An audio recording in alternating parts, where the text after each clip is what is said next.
स्वागत है आप सबका। जैसे कि हम लोग 12th क्लास के लिए VVI लॉन्ग क्वेश्चन का स्टडी कर रहे हैं, तो आपको हम लॉन्ग क्वेश्चन कराने जा रहे हैं डिटरमिनेंट चैप्टर से। इसके पहले मैट्रिक्स से और ITF रिलेशन फंक्शन ये सबसे लॉन्ग क्वेश्चन करा दिए हैं, आप लोग जाके उसे देख सकते हैं। अब सुनिए, ऑब्जेक्टिव का टेंशन बहुत सारे बच्चों को रहता है, तो उसके लिए डिस्क्रिप्शन में वन शॉर्ट सीरीज का लिंक है। उस ऑब्जेक्टिव को देखने के बाद सारा टेंशन आपका दूर हो जाएगा। तो ऐसे आप लोग देख सकते हैं या सर्च कर सकते हैं। जैसे आपको चाहिए इंटीग्रेशन का ऑब्जेक्टिव, तो सर्च कीजिएगा integration objective by RK Singh. Search कहाँ करना है? यूट्यूब पे। ठीक है, तो यहाँ पे देखिए हम लोग काम कर रहे हैं और डिटरमिनेंट से क्वेश्चन है। पहला क्वेश्चन देखिए क्या कर रहा है। पहला क्वेश्चन क्या उसको समझिए। यहाँ पे देखिए, यहाँ पे कहा जा रहा है सो डैट, दर्शाए कि डिटरमिनेंट दिया गया है और इसको लाना है 1 - x³ का होल स्क्वायर। तो कैसे होगा इसका प्रूफ, कैसे बनेगा ये, इस पे फोकस कीजिए। इंपॉर्टेंट क्वेश्चन है, पूछा हुआ क्वेश्चन है, फिर ही पूछेगा। देखिए सोल्यूशन कैसे करेंगे। लिखेंगे यहाँ पे let delta is equal to, इसको लेके चलिए, तो 1x² ठीक है, x² 1x x² 1, इतना हमने मान लिया, ठीक है ना। अब सुनिए, यहाँ पे प्रॉपर्टीज ऑफ डिटरमिनेंट, डिटरमिनेंट का जो गुण है उसको यूज करना है। हम देख रहे हैं कि देखिए, या तो सभी रो को आपस में ऐड कर दीजिए या सभी कॉलम को आपस में ऐड कर दीजिए। तो लिखेंगे अप्लाइंग क्या चीज़, C1 कैसे बनाएंगे, तो C1 + C2 + C3। C1 को कैसे अप्लाई कर रहे हैं, तीनों को ऐड करके। ज़रा ध्यान से देखिए, यहाँ पे जितना आसानी से समझेंगे उतना ही आपके लिए बेहतर समझ में आएगा, कॉन्सेप्ट क्लियर होगा आपका। चलिए, तो ऐड कर रहे हैं, तो 1 + x + x²। उसके बाद फिर सब में क्या होगा, सब में C1 में यही चीज़ आने वाला है, 1 + x + x², 1 + x + x²। ठीक है, उसके बाद same to same C2 उतारिए, x1 x² x1, ये हो गया। अब जरा ध्यान से देखिए, हम लोग इस C1 से ये चीज़ कॉमन कर सकते हैं, तो 1 + x + x² ये कॉमन हो गया।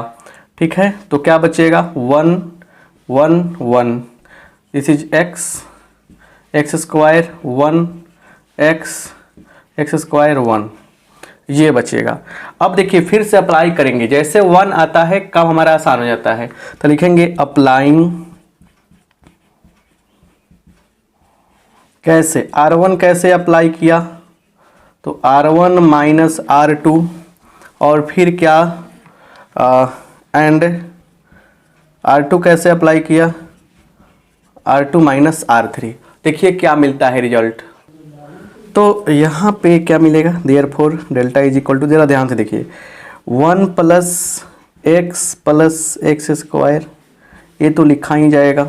उसके बाद जरा ध्यान दीजिए, यहाँ पे 1 - 1 0, उसके बाद x - 1 x² - x। अच्छा, 1 - 1 0, थोड़ा लाइक कर दीजिए, ठीक है ना, 1 - x², और फिर x - 1, बाकी 1, और फिर x², फिर वो उसके बाद 1। चलिए हो गया ना। तो अब देखिए, अब ये नीचे तो थोड़ा सा मतलब अटेगा नहीं, तो आपसे रिक्वेस्ट करेंगे कि आप लोग एक बार स्क्रीनशॉट ले लीजिए आधा सा, और उसके बाद फिर आपको हम इसको मिटाते हैं, ठीक है, फिर उसके बाद काम बन जाएगा हमारा। ठीक है, चलिए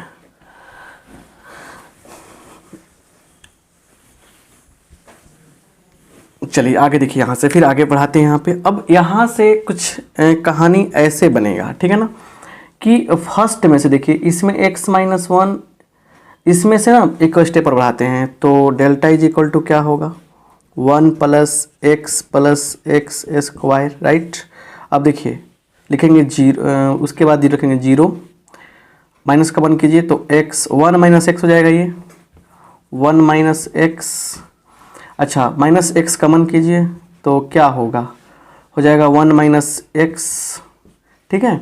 उसके बाद देखिए 0, ये देखिए ये हो गया 1 का स्क्वायर, मतलब 1 + x × 1 माइनस एक्स तोड़ सकते हैं हम लोग स्क्वायर करके इस पे, ठीक है।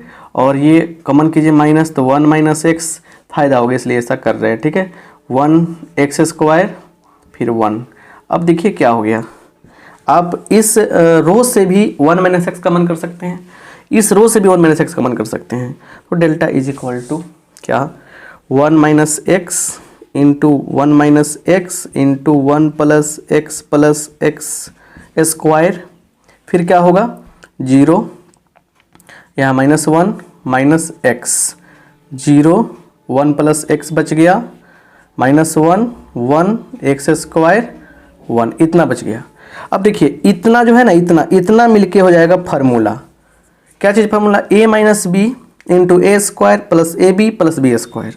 तो मतलब 1 माइनस एक्स, उसके बाद ये हो गया 1 का क्यू माइनस ए क्यू माइनस बी क्यू, तो 1 माइनस ए क्यू माइनस बी क्यू। अब आइए इसको हम लोग इवेल्युएट कर लेंगे, कैसे, तो आप लोग ना थर्ड कॉलम के अलोंग इसको इवेल्युएट कीजिए, थर्ड कॉलम जिसमें सबसे एक जीरो होता है ना उसी के अलोंग करते हैं, अच्छा रहता है। थर्ड कॉलम के अलोंग तो 0 0 छोड़ देंगे, तो 1 देखिए डिलीट डिलीट, क्या बच गया, -1 minus x 1 plus x minus 1, यही बच गया ना। चलिए अब देखिए यहाँ पे 1 माइनस एक्स क्यू, और चलिए इसका देखिए इससे करेंगे गुना इसमें, तो 1 माइनस माइनस प्लस एक्स से कीजिए एक्स प्लस एक्स स्क्वायर। अब चलिए इसको इसके साथ मल्टीप्लाई कर लेंगे तो क्या हो जाएगा, ये हो जाएगा 1 माइनस माने 1 क्यू माइनस एक्स क्यू, इतना हो जाएगा, फिर होगा 1 माइनस एक्स क्यू। अब देखिए दोनों चीज़ सेम है यहाँ पे, तो लगा देंगे 1 माइनस एक्स क्यू का होल स्क्वायर इज क्या हो गया, ये हम यही हमको प्रूव करना था, प्रूव्ड हो गया हमको, यही क्या था, हमको प्रूव करना था और ये प्रूव्ड हो गया। तो आप ही बताइए कितना इजी वे में हम स्मार्ट तरीके से, स्मार्ट वे में बहुत बढ़िया से हम कॉन्सेप्ट आपका क्लियर कर दिए। आप समझ पा रहे हैं बात को बढ़िया से, देखें ना आप। तो ये 5 नंबर में पूछ सकता है, मोस्ट वांटेड क्वेश्चन है।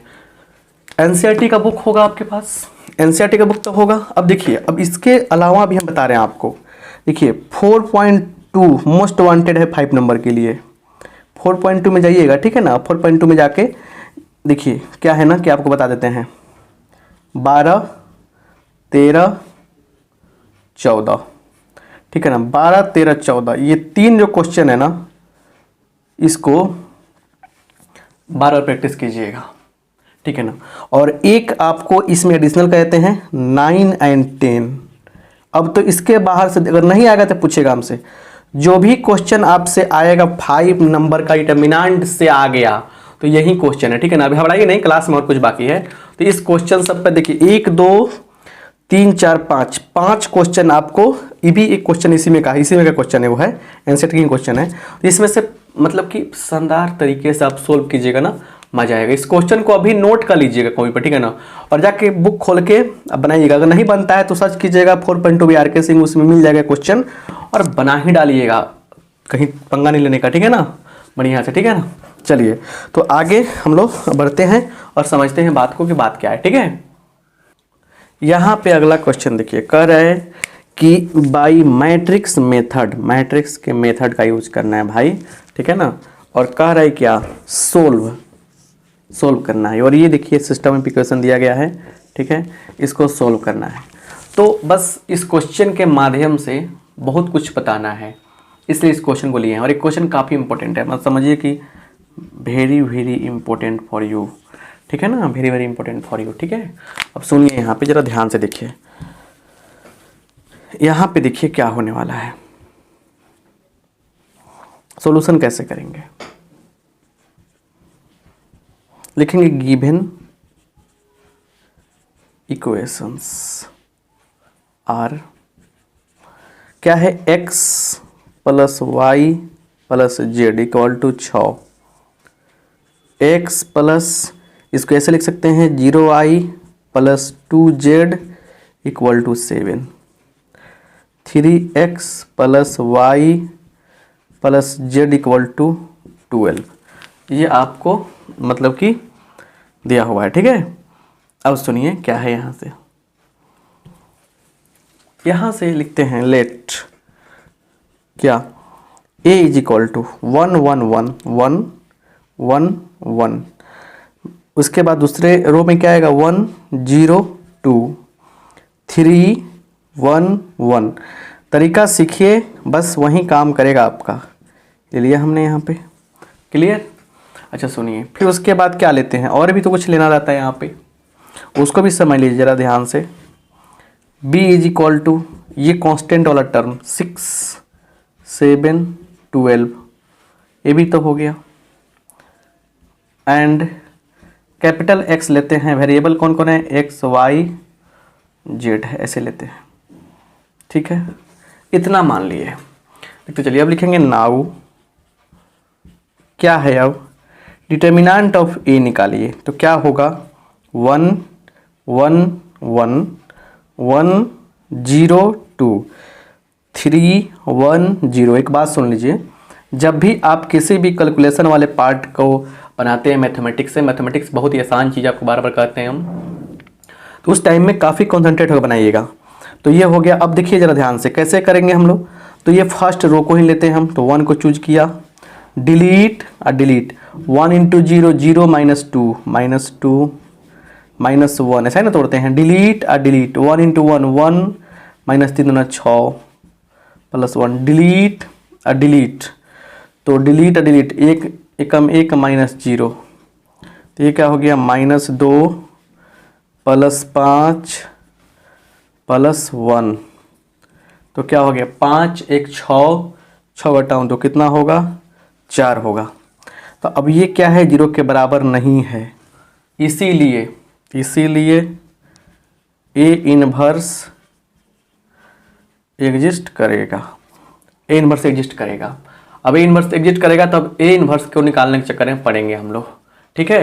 अब जरा ध्यान दीजिए यहाँ पे ए इनवर्स कैसे निकलता है, यहाँ से हम ये चीज़ सीखेंगे। देखिए यहाँ से अगर सिर्फ मैट्रिक्स ए दिया रहता और कहता आपसे इनवर्स निकालिए, तो समझिए एक नया क्वेश्चन बन जाता है। ए इनवर्स निकालने का तरीका देखिए, डिटर्मिनेंट ऑफ ए निकालेंगे, 0 के बराबर नहीं होगा तो लिखेंगे A inverse does not, sorry A inverse exist करेगा। तो अब एग्जिस्ट करेगा, तो अब यहाँ से क्या तरीका है समझिए। तो इसको पहले मिटाते हैं हम, ठीक है, इसको पहले मिटाते हैं, ठीक है। अब इनवर्स के लिए करते क्या है ना, हम एडजॉइंट के चक्कर में पड़ते हैं, एडजॉइंट के लिए करते हैं कोफैक्टर के चक्कर में पड़ते हैं। तो लिखेंगे यहाँ पे नाउ, लिखेंगे A11, कोफैक्टर निकालने जा रहे हैं A11, तो हम जाएंगे इसके पास, डिलीट, देखिए डिलीट और डिलीट, कुछ सीखिए, डिलीट और डिलीट, क्या बचेगा, तो 0 2 1 1, क्लियर, बराबर हो जाएगा, क्या आ जाएगा 0 -2 बराबर -2। अब ये चीज़ -2 आ गया यहाँ पे, देखिए ध्यान से। फिर निकालेंगे A12, इसका निकालने जा रहे हैं, डिलीट और डिलीट, क्या बचेगा 1 इंटू 1 3, देखिए तो लिखेंगे हम क्या 1 2 3 1 1 2 3 1, ऐसे निकालते हैं कोफैक्टर। दोनों को जोड़िए, दोनों को जोड़ने पर क्या हो रहा है 2 1 3 हो रहा है, 2 1 3 क्या है विषम संख्या है, 2 1 3 क्या है विषम संख्या है, तो दोनों का जोगफल विषम है तो लग जाएगा माइनस। यहाँ पे जब भी ऑड आता है तो माइनस लगाते हैं, सीख लीजिए। उसके बाद तो क्या हो जाएगा माइनस, और 1 एकम 1 -3 दूना 6, माइनस माइनस प्लस प्लस 5 होगा। आप बात को समझ गए ना। तो इस तरह से हम लोग निकालेंगे, तो सही आप लोग को सब कुछ निकालना है। तो अब क्या निकलेगा, अब देखिए अब क्या निकालेंगे हम अपने से तरीका बता रहे हैं आपको। लिखेंगे इतना सब निकालने के बाद लिखिएगा सो एडजॉइंट ऑफ ए, बाकी सब आप लोग खुद निकालिएगा, कहीं तक निकलेगा सभी एलिमेंट का निकलेगा, 9 को निकलेगा। तो एडजॉइंट ऑफ ए कैसे लिखते हैं, देखिए सबसे पहले जो आया उसको लिखिए, -2 आया था, -2 आया है, उसके बाद क्या आया 5 आया, ऐसे ही निकालने पर 1 आएगा, फिर 0, फिर -2 आएगा, फिर 2 आएगा, 2 आएगा, -1 -1। यही सब कैलकुलेशन चेक करने के लिए आपको 5 मार्क का पूछता है, ताकि बच्चों का दिमाग टेस्ट हो, कहीं मिस्टेक तो नहीं कर रहे हैं। इसका ट्रांसपोज करते हैं, और ट्रांसपोज कहता है कि इसको कर दीजिए ऐसे, तो -2 5 1 0, समझ रहे ना, इसको ऐसे कर देते हैं, सुला देते हैं ऐसे, एक नहीं सुलाए क्या, सेम टू सेम क्यों लिख रहे हैं भाई। तो रो को बदलेंगे कॉलम में, तो -2 5 1 0 -2 2 2 -1 -1, ये क्या हो गया आपका ट्रांसपोज निकल गया। अब ट्रांसपोज निकलने के बाद आप एक स्क्रीनशॉट एक बार और ले सकते हैं, यहाँ से कहानी थी ऐसे स्क्रीनशॉट ले सकते हैं, तब इधर मिटाएंगे हम, तब इधर चलेंगे। ठीक है ना, लंबा लंबा क्वेश्चन बनता है ना, अब इसके लिए बहुत बड़ा सा बोर्ड चाहिए, फिर भी उसमें नहीं अटता है जल्दी, उसके लिए स्मार्ट बोर्ड लगाकर क्रॉप करके छोटा छोटा करना पड़ता है। सो टेंशन ना लीजिए, जैसा भी है ठीक है, बहुत अच्छा है, जो है उस पर फोकस करते हैं। चलिए, तो अब 4 आया था डिटर्मिनेंट, इससे फोकस कीजिए। अब चलिए यहाँ से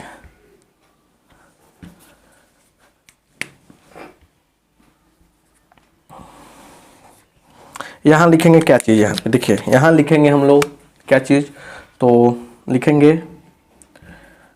क्या चीज़ लिखेंगे, देखिए ध्यान से देखिएगा, अच्छा से समझने का प्रयास करते हैं। लिखेंगे सो देयरफॉर ए इनवर्स क्या होगा, 1 by determinant of A into adjoint of A, ऐसे लिख देने वाले हैं हम लोग। तो डिटर्मिनेंट ऑफ ए क्या है, 1/4 हो जाएगा, एडजॉइंट ऑफ ए इतना ही ना है, -2 0 2 5 -2 -1 1 2 -1, ऐसे हो जाएगा। ठीक है, अब लिखेंगे नाउ, देखिए क्या होता है, सिंस x इक्वल टू क्या होता है फॉर्मूला, ए इनवर्स b होता है। तो देखिए x का मान लिखेंगे x y z, लिख देंगे ऐसे हम लोग, is equal to a inverse का मान 1/4 -2 0 2 5 -2 -1 1 2 -1, और b का मान कितना होगा, b का मान कितना होगा, तो आप b देखिए कांस्टेंट वाले को लिखे थे हम 6, लाइट कट हो रहा है ना इसलिए ऐसा हो रहा है, 6 7 12, ठीक है ना, ऐसे। चलिए अब क्या करना है, हमको कैलकुलेट कर लेना है, तो 1/4, और आपको पता होना चाहिए गुना कैसे करते हैं, इससे करते हैं इसमें, तो देखिए 6 दूना 12 -12 एक बताते हैं, -12 0 + 0, ठीक है, और 12 दूना 24 + 24 कटाए कितना आएगा, 24 घटाओ 12 कितना आएगा, 24 घटाओ 12, 24 घटाओ 12 कितना आएगा, 12 आ जाएगा, प्लस में कितना आएगा, 12 आएगा प्लस में। ठीक है, तो यहाँ आ गया 12। अच्छा सुनिए, इसे कीजिए इसमें 5 छक 30 घटाओ 14 कितना होगा, 16, और 12 कम 12 कितना होगा, 4, सीधे कितना आएगा आपको, 4 आ जाएगा। और एक लास्ट वाला भी सलट लीजिए, थोड़ा सा देखिए आसान है, यहाँ पे कितना आ जाएगा, तो ये हो जाएगा इससे 1 छक्के 6 7 दूना 14 24 20 घटाओ 12 8 आ जाएगा, ये आ जाएगा 8। अब इसको सोल्व करेंगे तो क्या होगा, 1/4 से सब में मल्टीप्लाई कीजिए, तो ये आ जाएगा 3 1 2, ये हो गया। अब x y z बराबर इतना, याद का लिखेंगे x y z इतना बराबर क्या है, कहानी इतना की कहानी है। तो आप क्या समझ सकते हैं, लिख देंगे यहाँ पे, इसलिए x बराबर 3 हो गया, y बराबर 1 हो गया, z बराबर 2 हो गया, 3 1 2 3 1 2, ऐसे क्वेश्चन बनेंगे, ये ऐसे क्वेश्चन बनेंगे, समझ रहे हैं ना। तो इस तरह से हम सॉल्व किया। अब देखिए, अब थोड़ा सा फोकस करते हैं फिर गेस पे। तो VBI क्वेश्चन क्या है इसके लिए, देखिए इसके लिए VBI क्वेश्चन क्या है बता रहे हैं आपको यहाँ पे। इसके लिए वेरी वेरी इंपॉर्टेंट क्वेश्चन क्या हो सकते हैं, देखिए NCERT बुक में जाइएगा, NCERT में है ना, NCERT जाने के बाद क्या कीजिएगा आप, सोल्व देखिएगा बुक में, एक्सरसाइज 4.6 और 4.6 में करना कुछ नहीं है, बता रहे हैं कौन सा क्वेश्चन, 7 नंबर क्वेश्चन बना लीजिएगा, छोटा सा है, 5 नंबर में देने से पहले कंसेप्ट क्लियर हो जाएगा आपका। उसके बाद 9 और फिर बुक में दिया है 11 12 और एक क्वेश्चन। अब इतना ही क्वेश्चन मात्र आपको मतलब कि टेकअप करने हैं ये क्वेश्चन, और ये क्वेश्चन आपको एग्जाम में पूछा जा सकता है। आई होप आप समझ पा रहे हैं। तो मतलब determinant matrix long question, short question कराए हैं 2 बार, लॉन्ग क्वेश्चन करा रहे हैं उसको भी समझिए। तो सब कुछ आप आसानी से देख सकते हैं, समझ सकते हैं। तो डिटर्मिनेंट मैट्रिक्स से ज़्यादा क्वेश्चन हम नहीं कराना चाहेंगे, क्योंकि अब कराएंगे तो आपको ज़्यादा प्रॉब्लम होगी। जितना गेस करा दिए हम उसी को फॉलो कीजिए, बहुत बढ़िया से आपका रिजल्ट आएगा। तो मिलते हैं अगले क्लास में अगले चैप्टर के साथ में। कमेंट बॉक्स में बताइएगा क्या चाहिए, आप सबका बहुत बहुत धन्यवाद। शेयर जरूर कीजिएगा दोस्तों में। Thank you. ऑब्जेक्टिव देखना है डिस्क्रिप्शन में जाइएगा। चलिए।